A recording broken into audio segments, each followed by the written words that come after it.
Hello and welcome back to another episode of Serene Pod. Myself, Mark, and obviously Selin. And it's great to have you. I hope you're doing well. I hope you guys are feeling good, feeling fresh, feeling refreshed in the new month, technically, of 2026. It's weird. I feel like the year's kind of going past quite fast. I know, and it's just started. Yeah, so to be in the second month is like, okay. Yeah. And this is a scary month because it is my birthday month. Woo! Birthday month. February 8th. Woo. So, Same as Jay Diller's, I heard. yes, it is the same as Jay Diller's. Yeah. It's also the same as Chris Griffin's from Family Guy. So, Oh. yeah. Okay. Less meaning to me, but Yeah, fair just, enough. you know, some balance. But yeah, it's great month. I'm excited about it.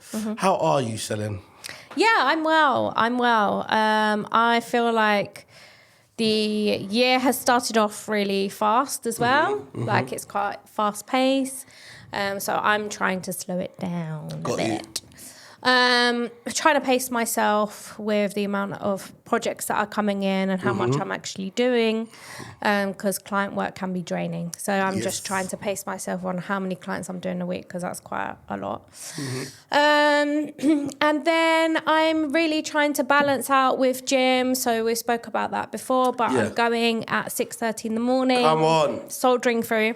The only way to do it. And Gospel House is getting me through it. Come So on. We love Gospel House. I'm excited. I'm going to show you some tunes that I've been listening to after this. Nice. So yeah, Gospel House. If anyone wants to listen, artwork sounds, I recommend, because that gets me through my sessions at the gym. And then it makes me motivated and like feel energetic for the day when I start off at the Yeah, gym. yeah, 100%. It's so weird. That's what it does. I feel like the gym is always, for me, it was always the fact that I have already achieved something. Yes. That's like great. That makes me go, okay, cool. I can do the rest of the day. Yeah. Because I've done something. Yeah, you that's how it feels. I had a little weekend in Milan, and that was great. Oh, nice. Milan cool. Milan is great. know? Okay. We went to QC Spa. I don't know if you've been, but it's a sensory spa. Nice. So that's right up my street. But they had like short films playing in the sauna. Oh, wow. They had short films playing in the jacuzzi. They have like a rain room. The saunas, there's 8 different ones, and they have like a cinnamon one, a rose one. So it's a very bodily experience, and I Yeah. loved it. Very relaxing, what I needed. So I feel rejuvenated. I'm glad. Yes. I'm glad. And I recommend. Okay, so Yeah. you've recommended some music, Yes. spa, Yes. so all this kind of wellness stuff. Yes. Drop your recommendations, any music, any spas, any places we should go Definitely. to feel more well. Yes. To feel more wholesome. Yeah. Any Yeah. updates? I feel like you kind of gave updates, but anything Yeah. else happen? Any updates? So, I am doing some guest lecturing. Oh, nice. Yeah. Awesome.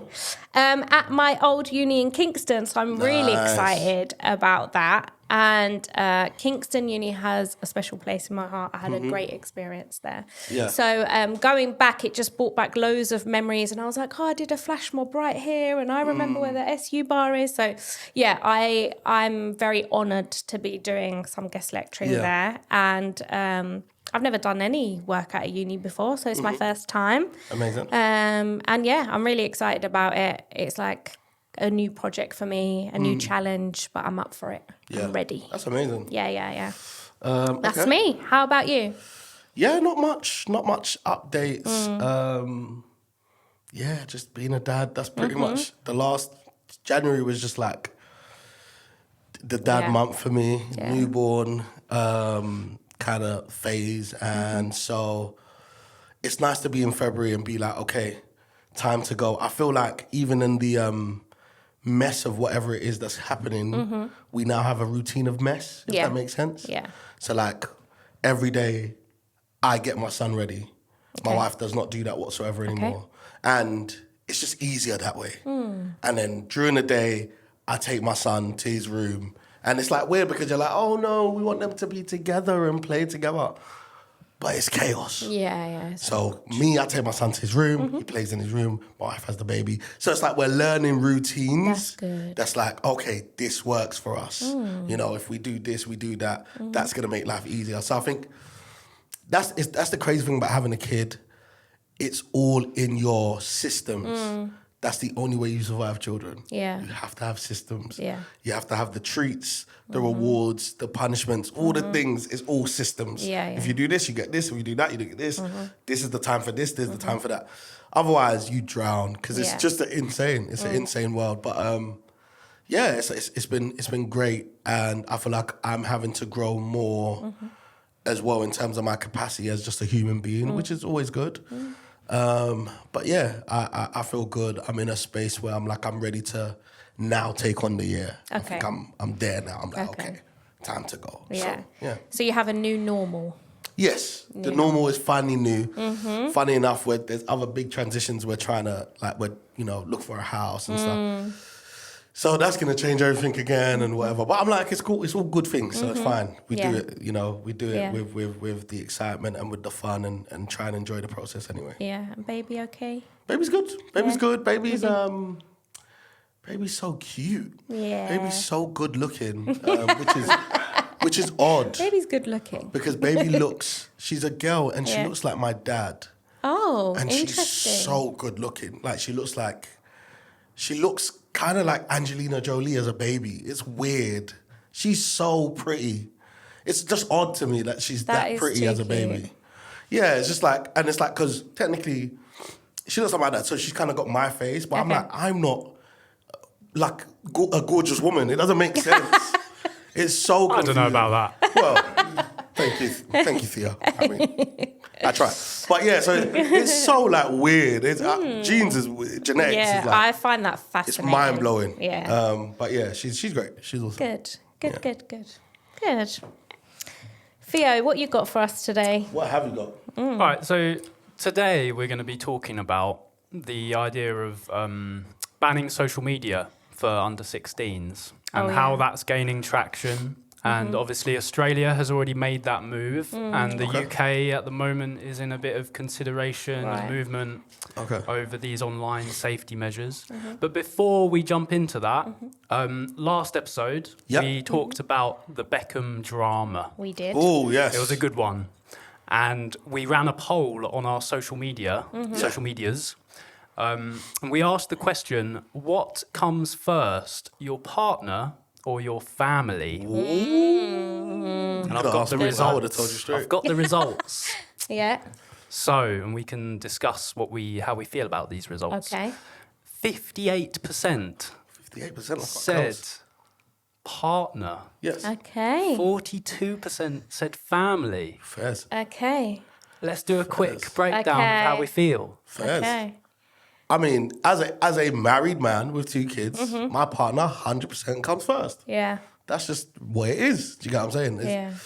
I think everybody else in your life, you often have you love them naturally because they are parts of you. Family is blood. There's Yeah. your partner is the only person you choose to love That's in it. that way. And so, yeah, for me, my partner comes first. Plus, I like her more than everybody else, so she comes Yeah. first. It's the I agree with that. yeah, my partner comes first. Yeah. It doesn't shock me. It's interesting that it's that the 58-42. Yeah. But I do also understand that for some people, their family is everything.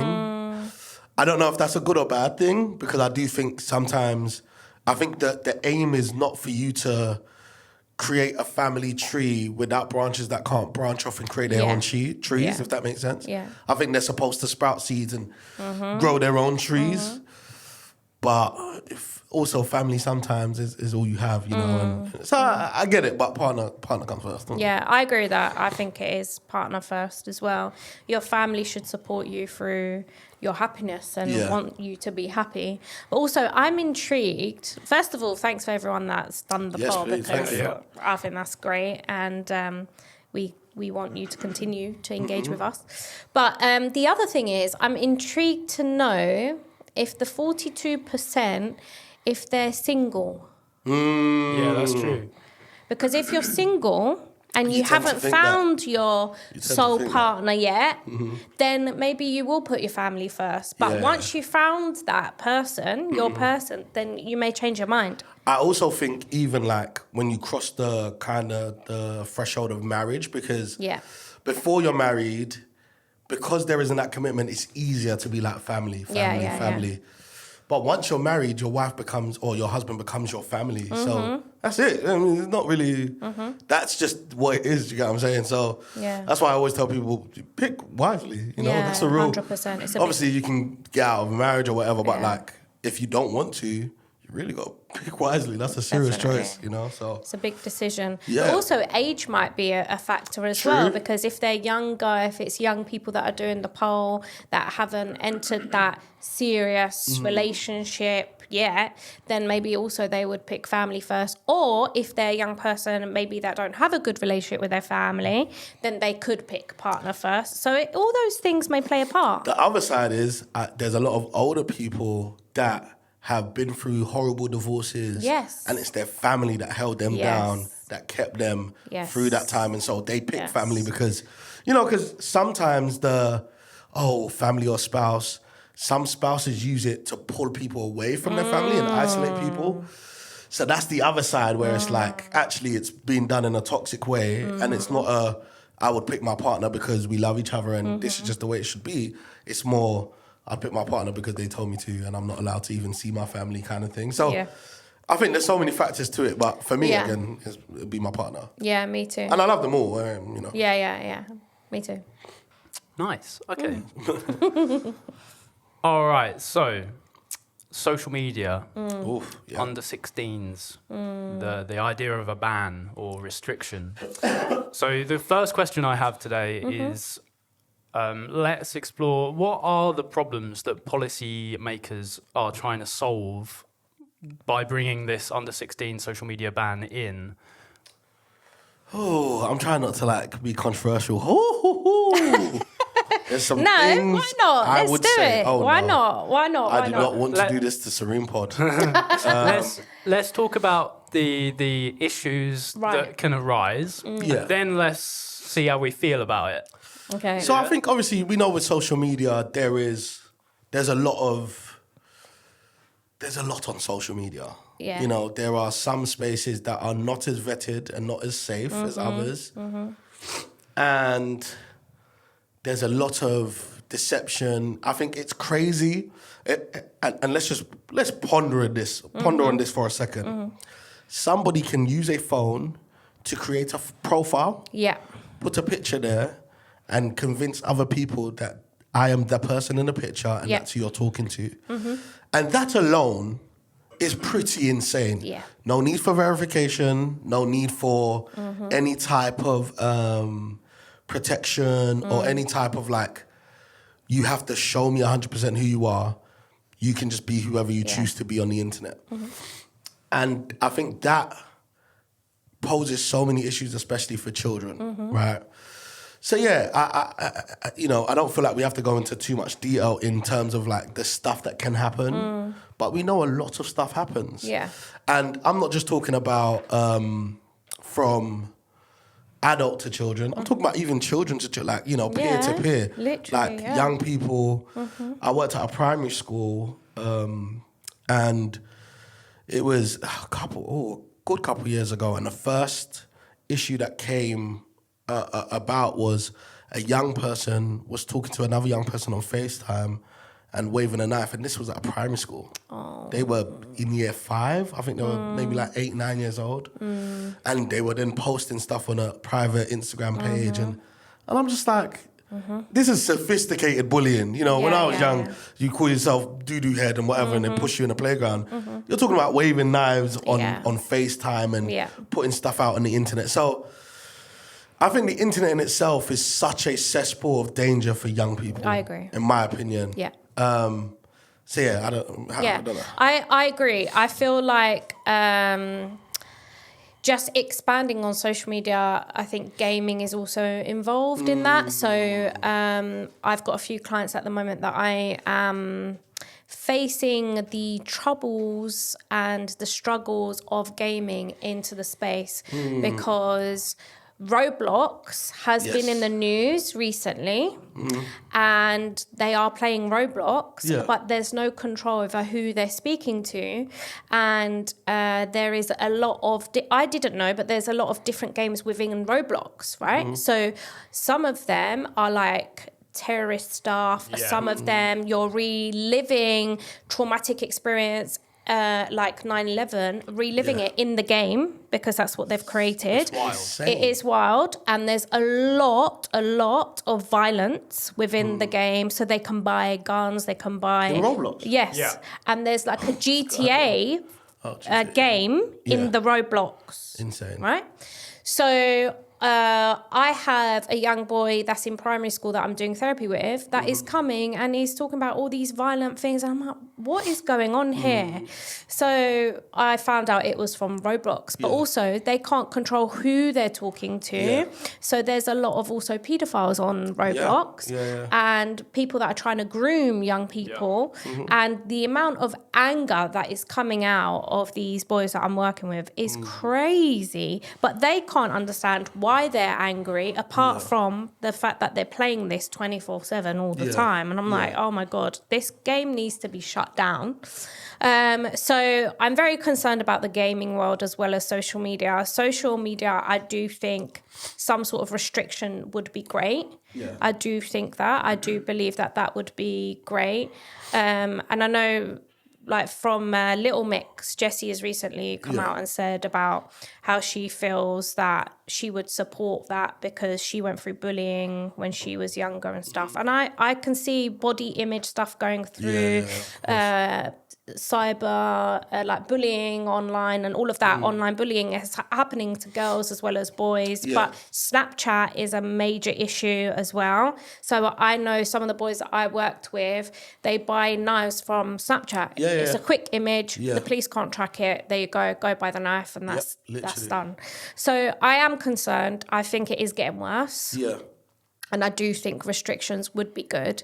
I also recently saw Harris Academy. I'm loving what they're doing because they're making the students put their phones in a wallet and they're not allowed to use it because it's in the wallet the whole day. And also they've got a wand, so they wand the students down in the morning. I don't know what you think about that. Oh, I mean, I agree. I mean, when we were in school, you wouldn't allow phones. No. So it's insane to me that you're allowed phones in school. You used to be able to, like, if you wanted, you would have to put your phone into the office. Like, I think from year 10, you could put your phone into the office and then pick it up at the end of the day. That was it. Like, so having phones in school, I don't know if it's gotten to the point where they can have them in school. Is insane. Let's stop that now. I don't even understand how that's a conversation. Because I know what I was up to in school without a phone. So with a phone, it would have been a horrible, big mistake to let us have phones while we were in school. It doesn't make sense to me. So it's a weird I think environment that we are creating for these young people to grow up in. And I feel like it's so intense. I actually remember when I was working at a school in Enfield, and one of the head of years that I was working with pulled me to the side and was like, can you help me talk to these 2 year 7 boys? And I was like, oh, why? And she was like, they were showing a video on their phone and it wasn't just like pornographic, it was the most extreme kind you can get. And I really don't understand where they got this from. And they're so young. And it just, I didn't even know how to deal with that or address that. Like, what is the right thing to say? Because again, you know, you can only kind of teach them that these things aren't normal, that these are not okay, that this is not what life looks like in real life. This is a lot of fakery and a lot of this and that. But again, you're not with them 24/7. They will go home. They're in their environment. So I think it's a tough call. So a ban is fantastic in my opinion. Yeah, I agree. I actually remember that there was and again, this is very like extreme, but I remember that recently they did ban pornography in you had to sign up with a ID or something. Oh, right, okay. If you wanted to look at certain websites, etc. And I think that's genius because it's going to be very hard for most people to, Yeah. be taking passport pictures before they Yeah. watch it. Like, that's insane, So I think putting restrictions on these things is good. I think it helps because, you stop the wrong people from getting access to certain things. 100%, 100%. And I think even if a young person isn't thinking about being violent towards anybody, the fact that they're exposed to that type of stuff and they are seeing traumatic things online and in the gaming world is exposing them and is encouraging them to be violent, and it's kind of stopping their natural development of their brain as well. So I am definitely for a ban, for sure. Yeah. I've got a question off the back of this, and maybe it's one for our audience too. Who is more responsible here?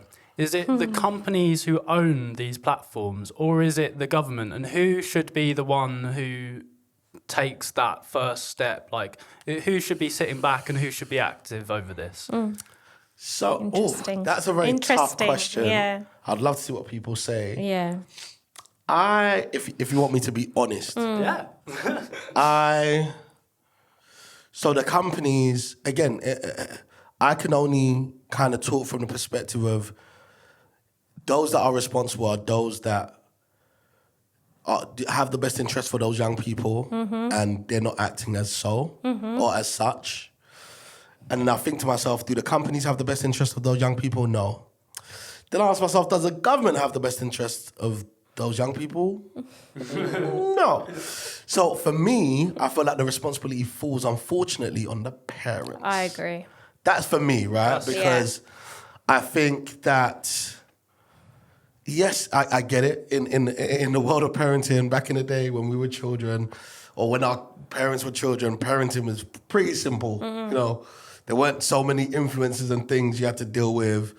The most you had to deal with is, your child fighting or whatever, kind of simple stuff. And now we've got cyberbullying, all these exactly. different things that you're having to deal with. But I think it is the responsibility of parents to do their best to protect their children and educate their children from the things. And not educate in a way of like, oh, these things are bad, but educate in a way of, do you know what these things will do to you as you get older? Yeah. And it's something that my older sister did for me when I was very young. There were certain things like, especially like in terms of like the hood lifestyle or whatever. Yeah.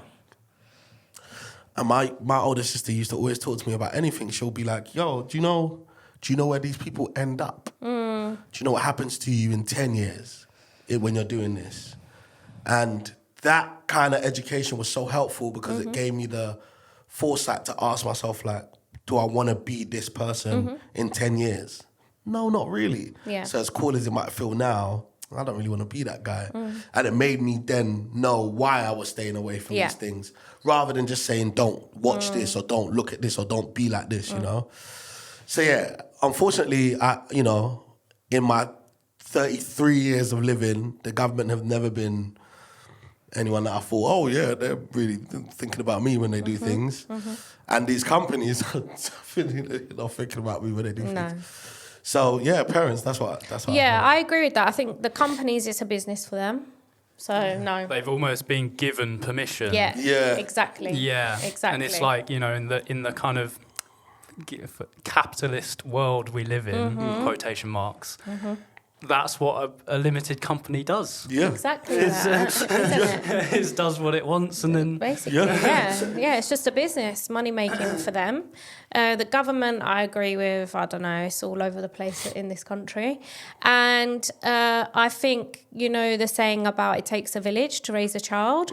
I think the parents are responsible, and everyone involved as well with the child. So the teachers play a parent role, facts. the mentors play a parent role, the therapist plays a parent role, the siblings, like you said about your sister, plays a parent role, cousins, everyone extended that helps raise that child is responsible to tracking what they're doing. And I know parents that can track the engagement and what they're using on their phones, which is good. I think that's great.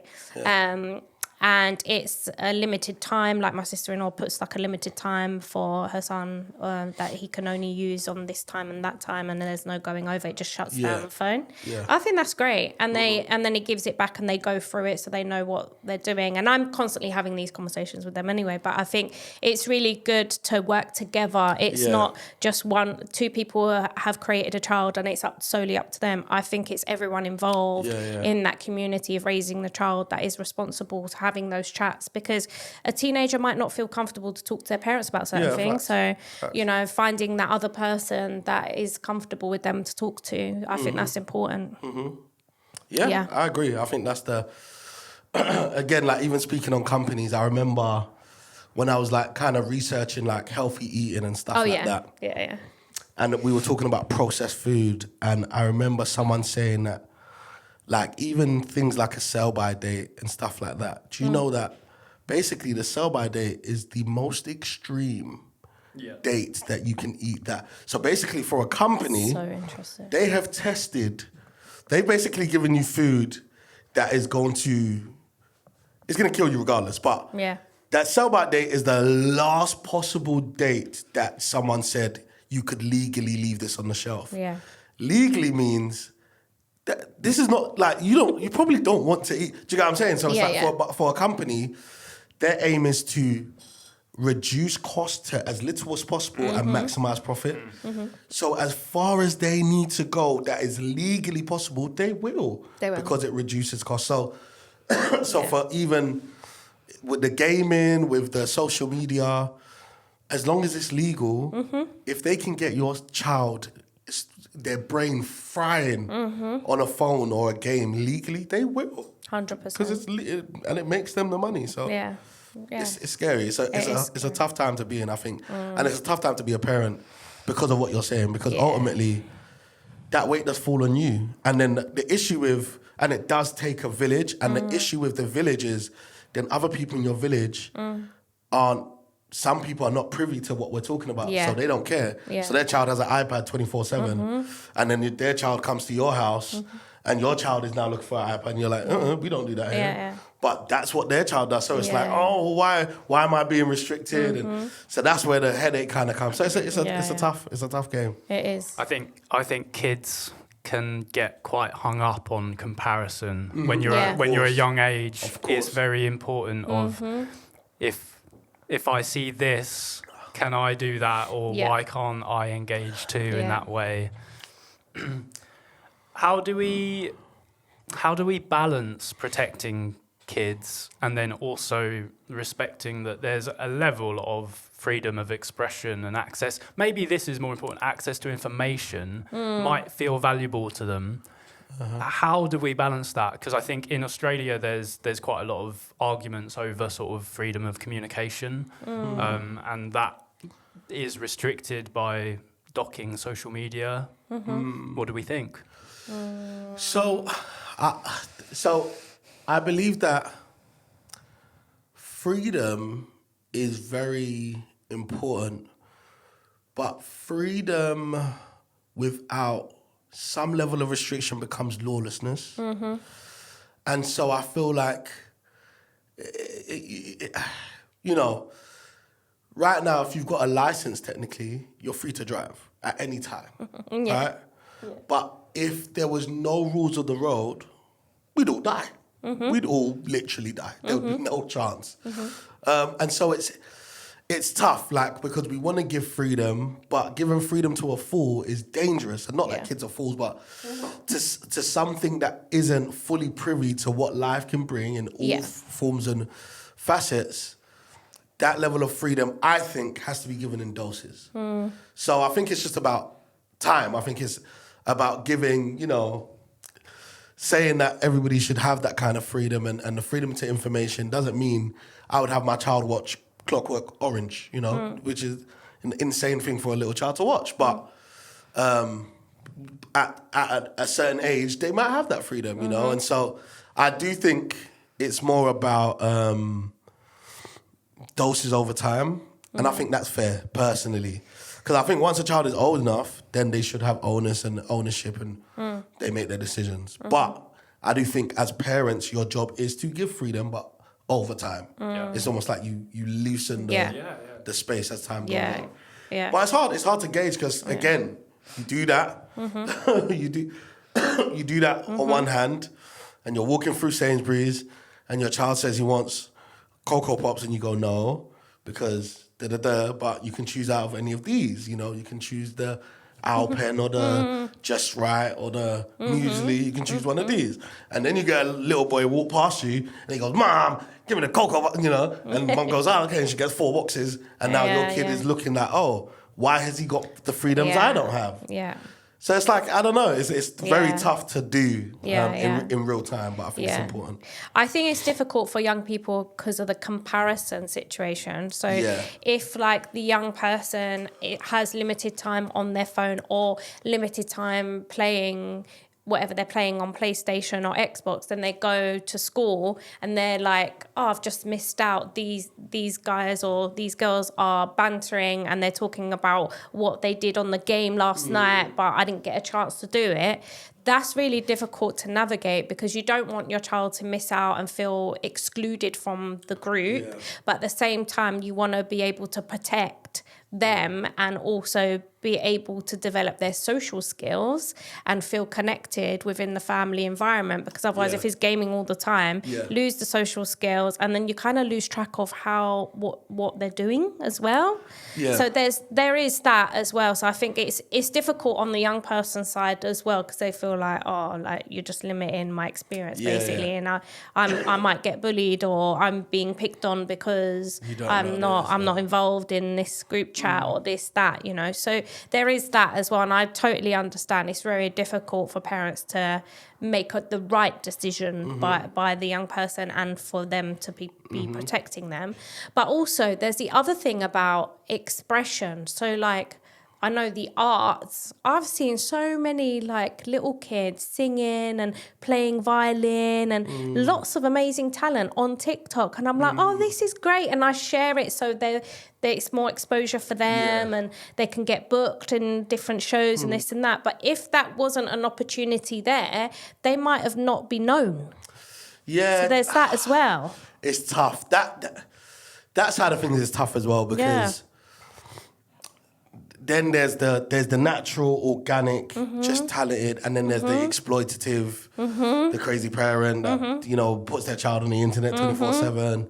And then there's the horrible things people can now do with AI and your children's faces. And So, sorry. Yeah, sorry. Yeah. So no, I think that part is hard in general to navigate. So go. Yeah. I feel it's such a fine line, but it tiptoes into the comparison thing with some of this content where I can experience this, where you see very talented people on social media. It's all very refined and cut together. Thank you very much. Oh, wait. That wasn't a compliment. Oh, okay. And you can end up comparing yourself to these videos that you see, and the person in the video might be mega talented, Mark. However, that's not that video isn't their life, and that video isn't everything of who they are, and you can end up kind of not feeling great because you're seeing all this stuff. There's the other side of it would be you can get very inspired. Yeah. However, for me personally, if I was looking for inspiration for music, I'd go to a gig, not go on social media. Right. Because I know I'm always going to get inspired at a gig, unless the sound's really bad. Yeah. But like I know what I'm getting. And if we put ourselves in, you know, when we go back to being young, that's what we would have done to get our creative inspiration, is go to art installations and things. Yeah, so I think it's a tough one. I think what I would say in terms of for parents, one thing I feel like my parents did really well, or my mum, should I say, did really well, was put me in environments where there was some sort of like united moral compass. Yes. So like I did athletics twice a week. I was in church. So like I was with young people that had a kind of like a united ethic. Yeah. So when I was with the athletes, everybody wasn't about playing games and stuff because we were talking about athletics and So we had like a very direct interest in this thing, right? So that meant when they were in school and people were talking about things that, you know, was this and that, we didn't feel left out because I'll just go to the guy that runs or the guy that, and we'll talk about athletics or whatever.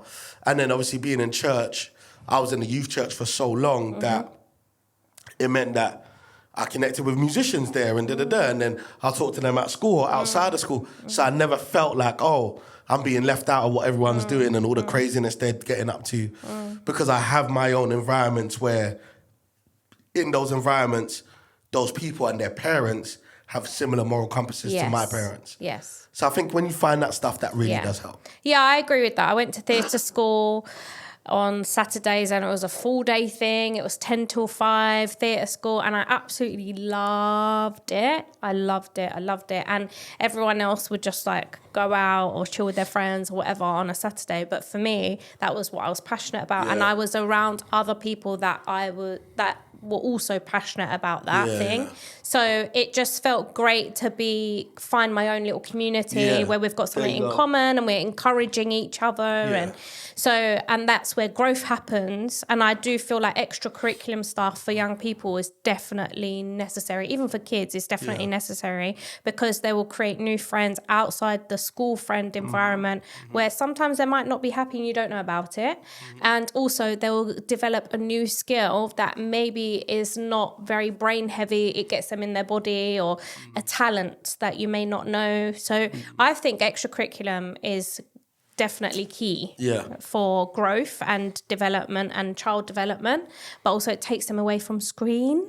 Yeah, exactly. I wouldn't have had time to be scrolling. Exactly. Because I was out 2 or 3 days a week. I had to be doing something in the evening, and it was so helpful. Like you know, it taught me everything. So it makes sense. Yeah, it opens your whole world to a completely different way of living. Yeah, because I'm not so focused on, I want to be at home and just scroll on my phone. Actually, I don't want to be at home. 10 o'clock, I've got to be there. I've got to be, make sure that I'm not late. I'm there all day. 5 o'clock, literally. I'm tired. Yeah, exactly. I want to go home, have my dinner, I'm tired, chill out. So, I think something like that is definitely important. I know that some of the extracurriculum stuff are quite expensive now.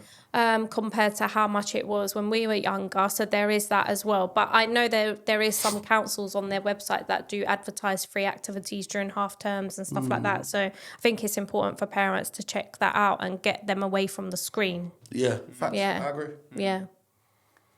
If we put ourselves in the shoes of a young person for a second, what would we feel might be the most important thing for them having social media?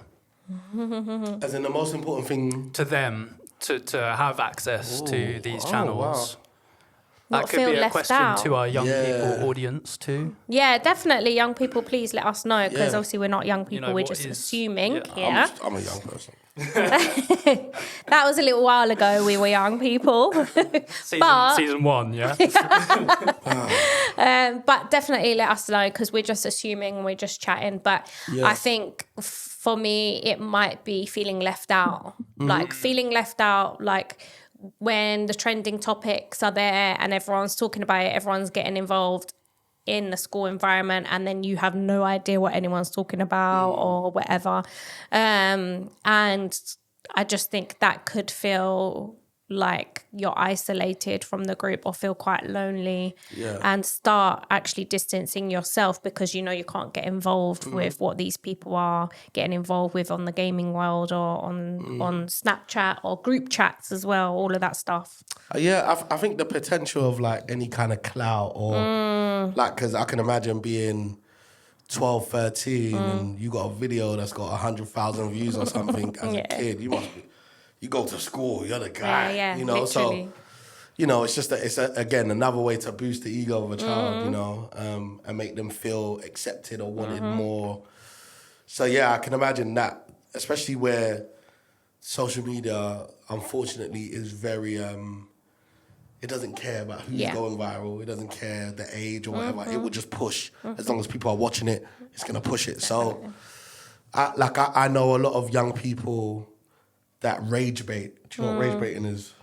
I think I do. It's but you like can when explain. you go into the comments or you make videos purposefully to get people angry and riled up and commenting. So they will rage bait on purpose just because it gives them kind of the notoriety. People see them, they get engagement, and then they can use that as like, hey, I'm the guy. Okay. You know, so they'll like, literally, you know, say something to like a Central C in these comments that is rude.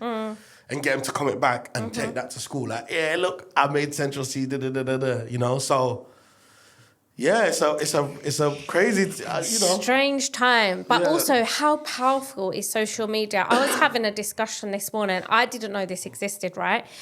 That if someone is, for example, putting a theory out there about Arsenal, the manager is going to decide that Odegaard isn't the captain anymore, for example. That is what's trending at the moment. I started thinking, like, is this a real thing? Like, does it really matter? Like, why won't the captain just stay captain, even if Rice is playing captain?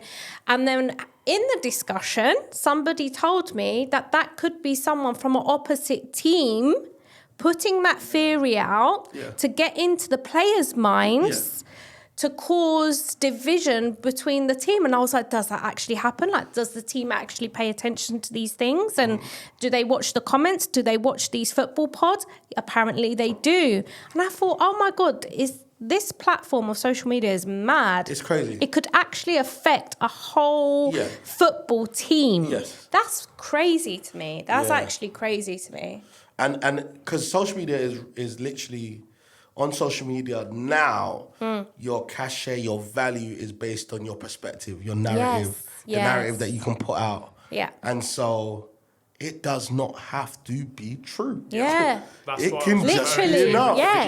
videos, It can just Yeah. be cool a enough. snippet of Yeah. a like refined ideal version of yourself, which makes sense because the platform's designed for that, but it causes a lot of self-valuation problems.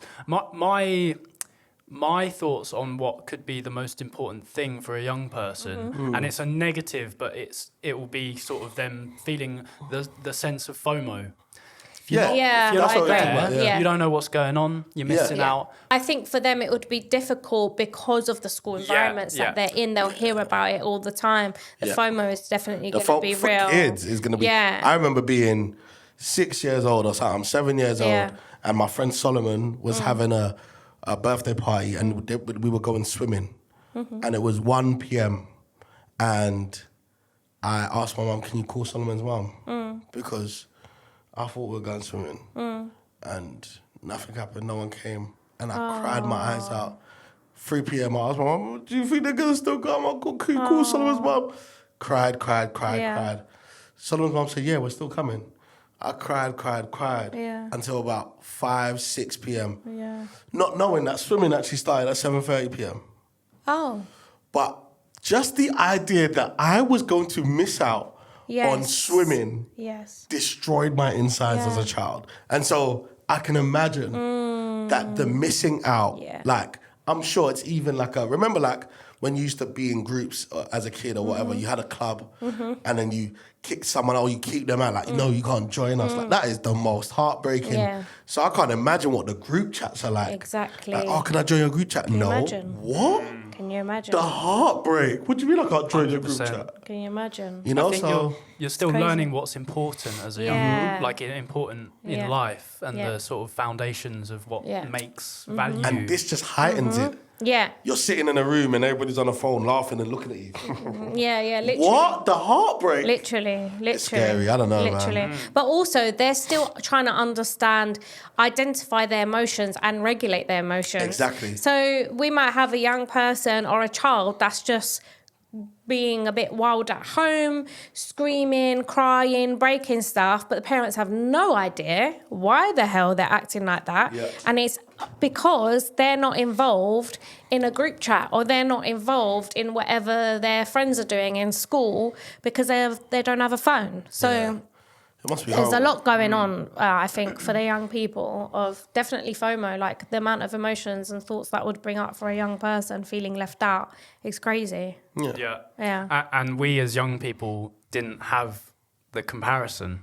No. So we had, you know, we don't have that issue, or we didn't have the same type of issue, which is harder to then allow yourself to understand how these young people might be feeling. Yeah. We had MSN, Yeah. but that was you as know. far as it goes. We didn't see what kids universally were doing and No. how great their lives. You know, there's like a streamer that's young, a guy called Rakai, who hangs around Kai Cenat, and he's very, very young, and he's huge, and he's popular, and he's rich, and imagine being a kid and watching his life, and you're sitting in your 2-bedroom apartment and just Mental. thinking, what? Mental. Why can't I be like that? It's crazy. Yeah, it's mental. It's a crazy time we're living in, isn't it? But I don't even blame them because it's their reality, Exactly. you know? Yeah. Probably my last question to wrap this up Yeah. would be, could digital wellbeing tools and education be more effective than just flat out prohibition? And what might be the most important thing that you could bring in from both of your opinions to aid that, if you do think that is the case? I do think digital wellbeing tools would be great. I do think that's needed because there's nothing like that. Also, I think what would be great is maybe like some social media training or something for staff in schools that also include it in the curriculum for the young people to learn about social media and how it's a healthy way of using it instead of a negative way. I think that would be great as part of the curriculum in schools. I think social media, like wellbeing tools, I think putting limits on the actual social media in terms of how much they're using it, a limit or time frame would be good, but also making sure parents have access to it at all times and they can check. The other thing is, which I think, how do you crack this one, is if they're talking like in slang or if they're talking in code like they doing. like how can you crack that as a parent? That would be difficult.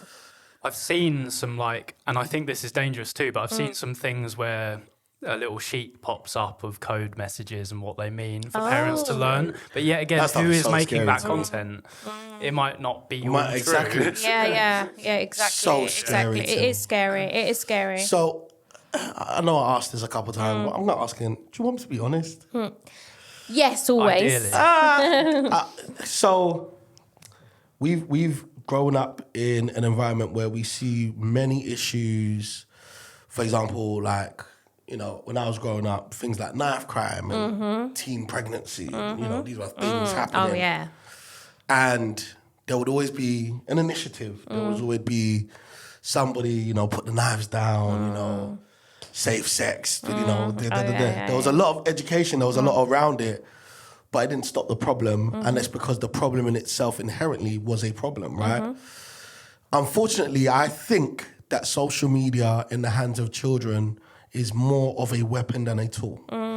Just because themselves don't have the cognitive ability to make the right choices just yet. Yes. 100%. So I just think the education piece and stuff is cool, but again, it's like the Put the Knives Down campaign for knife crime. But till this day, they're still going out there buying knives and hurting each other. Yeah. Because the thing itself is dangerous. Do you get what I'm saying? Yeah.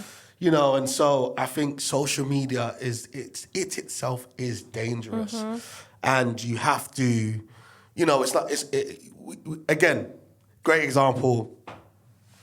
On the back of every cigarette box is a weird, cancerous thing. Yeah. It's disgusting and scary. And people buy cigarettes every day. They don't even think twice. Yep. So I'm like, the warnings and all the things, I don't think will change. I think it would be better to just remove the temptation altogether. That's my opinion. 'Cause I just think, again, it's like cigarettes, like sugar, like alcohol. It's addictive, this weird... And unfortunately, whilst the tools and the education and digital safety is great, the platforms are built to rot your brain and give you bad Yeah. things. Like that's what they are built for. Yeah.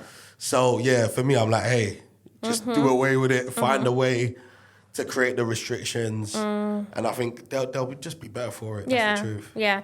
I do think 16 plus would be good. 16 plus, because they're starting to enter into adulthood then. And I still think the wellbeing tools around 16 plus using it is definitely still needed. The other thing is I'm curious about is what about the parents that are exposing their children on social media? That's their content. Yeah. So that's interesting for me because it's something me and my wife have spoken about so many times. And I've had so many different perspectives of it. Some people, there's so many perspectives of it. Yeah. You can't ban the parent. Yeah, no, you can't ban the parent. You I think can't. I think the parent has the responsibility, I guess, Yes. to choose because it is their child. The advice that I got when I asked a lot of people when I was having a child, and I was like, look, I do social media. What would you advise? The one bit of advice that I got was, if you want to have your life on socials with kids, do it while they're young. Yes. Because in 10 years, they're going to, look completely different. They're not going to look the same. They're going to be adults or older kids. Yeah. And they can tell you outright, no, I don't want to be on camera. And you can, do you get what I'm saying? You have the opportunity for them to make that choice for themselves. Because oftentimes, if your job is social media, for example, and you have a kid, you can't stop working, but you have this kid, and your kid runs in front of the camera and goes, it just is what it is, right? Yeah. However, those that use their babies as tools, it's again a different thing. I don't know. It's very hard because some children want to act. They want to be actors, and do you know what I mean? Child actors exist for that reason, but also it's often not very healthy. So I don't know. Yeah, but do they want to be actors because they've been exposed at a young age in front of the camera and being forced to do this, that? Do you know what I mean? So I think a lot of careers can stem from that concept. So it's funny because it's easier to see it in a different light with social media. The reach is far wider. It's tough. It's man. It's tough. I mean the mention earlier that I said about Harris Academy have put the phones in the wallet and stuff, and I think it's great. The comments underneath were like, it's not a prison. What if my daughter or son have got diabetes, they need to measure it, I'm reading it specific. exactly. That first of all is specific. Second of all, I think the young people can go back to having brick phones so they can contact their parents after school. They don't need a smartphone. And also, I understand someone saying, oh, it's not a prison, they're making the school like a prison. But the main thing as a parent and also as a school is safety. Yeah. Is your child going to be safe in the school? Who cares? Who cares? I'm sorry, but that's the way that the world is moving, isn't it? So the schools need to adapt to it as well. The main thing is the kids are safe in the school, isn't it? So any parent should think about the safety first before saying, oh, the school's turning it into a prison. It's not. Prison, you can't leave. Taking away a phone doesn't make it prison. Yeah, it's literally. insane. If you go to certain comedy shows, they take away your phone. That doesn't mean the comedy show is prison. Exactly. It's so extreme. It's like, oh, they don't allow guns in the school. Like, why are you taking away their freedom? It's ridiculous. Yeah. So I don't know. People, it's crazy. And I know, like, the teacher was wanting them and stuff, but there is a few accounts now that I've seen where students have been stabbed inside the school. So, again, safety is first. I'm sorry, safety is first. Yeah, man, it is what it is. Yeah, safety is first. That's just the way life is moving right now. Because I think you can complain until it happens to your son. Exactly that. And then you're going to say, oh, that needs to be implemented everywhere. Why wasn't a wand used? Exactly. Yeah. I've got a little side fact that I read the other day, which is that knife crime has gone down, but fatalities from knife crime is going up. Yep. Which is very interesting. And I can see Obviously that though. I feel like I can even tell you why. Yeah. Because I'm just an aside. Go on. Because growing up, gang culture, whatever, there was still some level of principle. Yeah, respect Yeah, and there was. refinement. You would fight each other, boom, boom, boom. I'm not even joking. Yeah. A guy would stab a guy and run. Yeah. There was some level of, I'm just trying to save my own life.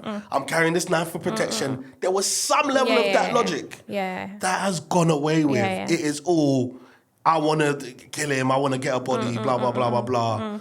But again, it's because we've become so desensitized because of the violence on social media, because of the violence in games. Exactly that. And also, it's not every young person that's carrying a knife in a gang now. You know, like back then, there was different postcode gangs and we had different colours. Facts. Do you remember? Facts. But now, they're not all in a gang. Nope. They're not all in deprived areas in an estate. Nope. Some of them are living in a mansion, they're carrying a knife and they're stabbing people. So it just doesn't really matter now. It's a trending thing. It's a cool thing that everyone is doing to gain points to look cool, that. So it's completely changed. It's completely changed. People didn't want, like, back in the day, it was like, nah, you're not trying to kill each other, you're just trying to get away from each other. It's not just about killing. Do you know what I mean? That was the mindset. But now it just, there's a glorification of killing people. It's crazy. Yeah. It's sad, man. It is really sad. It is. But We're anyway, living in a sad world, but that's that's another a one. side note. So yeah, I know, it's been I feel like this has been more intense and... But any takeaways?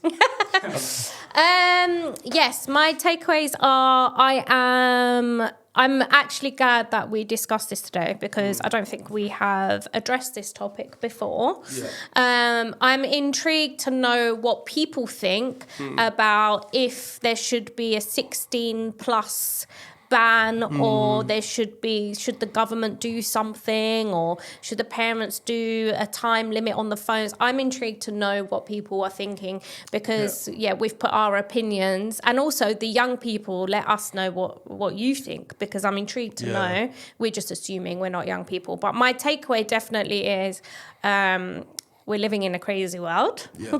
And I think 16 plus needs to happen, a ban needs to happen, and a 16 plus policy needs to happen on social media platforms. I agree. I think that's just the reality. I think my takeaway is that my son will be having a brick phone for a very long time until the time's right. 3410. Yeah, why not? And I just think everybody should look after themselves, look after their families. And you know, do what's right for your family. And I know whether or not the outside world is telling you that, oh no, this should be like this, a little like this, you know. Yeah.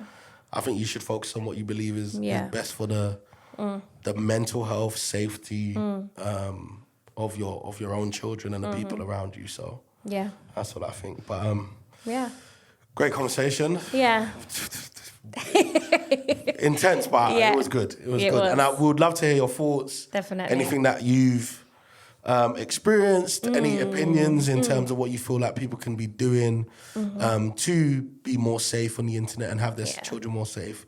Please let us know. Feel free to comment and kind of, give your opinion. Let us know how you feel about it. Until next time. Yeah, till next time. See you soon.